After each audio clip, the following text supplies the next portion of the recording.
Judges chapter 19.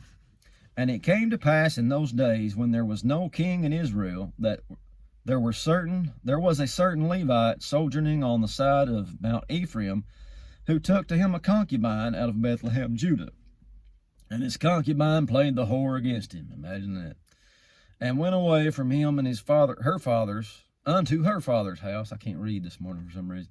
To Bethlehem, Judah, and was there 4 whole months. And her husband arose and went after her to speak friendly unto her, and to bring her again, having his servant with him, and a couple of asses. And she brought him to her father's house, and when the father of the damsel saw him, he rejoiced to meet him. And his father-in-law, the damsel's father, retained him, and he abode with them 3 days. So they did eat and drink, and lodged there. And it came to pass on the 4th day, that when he arose early in the morning, that he rose up to depart, and the damsel's father said unto his son-in-law, Comfort your heart with a morsel of bread, and afterward you can go your way.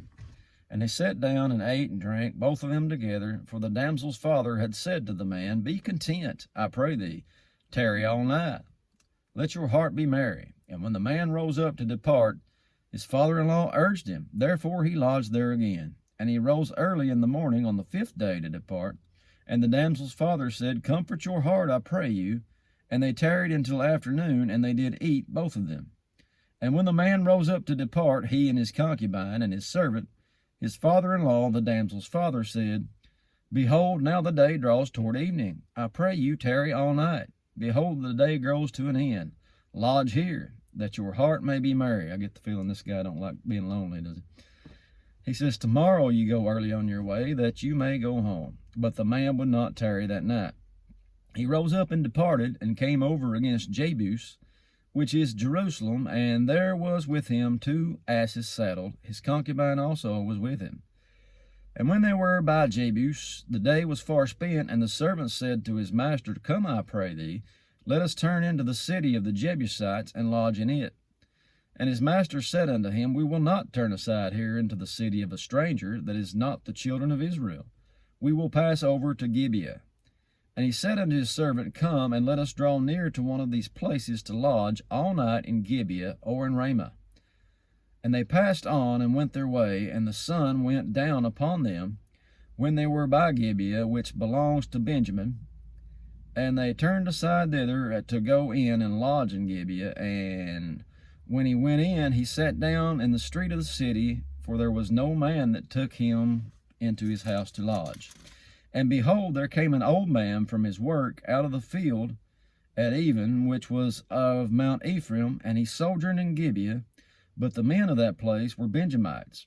And when he lifted up his eyes, he saw a wayfaring man in the street of the city.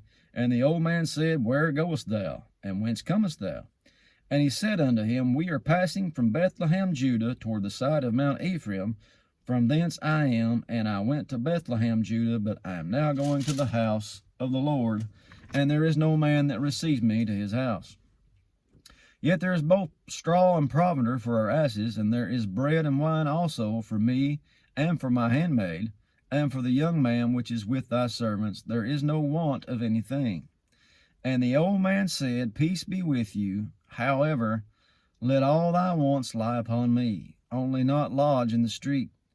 So he brought him into his house, and gave provender unto the asses, and they washed their feet, and did eat and drink. Now as they were making their hearts merry, behold, the men of the city, certain sons of Belial. Now, anytime you see sons of Belial, it's just the worst of the worst. They ain't no count. It says, Beset the house round about, and beat at the door, and spake to the master of the house, the old man, saying, Bring forth that man that came into your house, that we may know him. Does that sound familiar? Sodom and Gomorrah part 2, isn't it? And the man, the master of the house, went out to them, and said unto him, Nay, my brethren, I pray you, do not so wickedly, seeing that this man is come into my house, do not this folly. Same thing Lot said, and he's going to do the same thing Lot did, basically, only this guy ain't got angels to protect him. It says, Behold, here's my daughter, a maiden, and his concubine. Them will I bring out now, you humble them, do with them what you want to, that seems good to you, but unto this man do not so vile a thing. It's hard to read. I don't know what their deal was with women, but says, but the men would not hearken to him. So the man took his concubine and brought her forth unto them, and they knew her, and abused her all the night until the morning. And when the day began to spring, they let her go. Then came the woman in the dawning of the day, and fell down at the door of the man's house where her Lord was, till it was light. And her Lord rose up in the morning, opened the doors of the house, and went out to go his way. And behold, the woman, his concubine, was fallen down at the door of the house. Her hands were upon the threshold. He said unto her, Up, let us be going. But none answered. Then the man took her up upon an ass, and the man rose up and got into his place. And when he was come into his house, he took a knife and laid hold on his concubine. She was already dead. He divided her together with her bones into 12 pieces, and sent her into all the coasts of Israel. And it was so that all that saw it said, there was no such deed done nor seen from the day that the children of Israel came up out of the land of Egypt unto this day. Consider of it, take advice, and speak your minds. So that's it for that. And I hate to end the week on a downer, but that was chapter 19. I hope you guys have a good weekend. We'll try and see you Monday. God bless.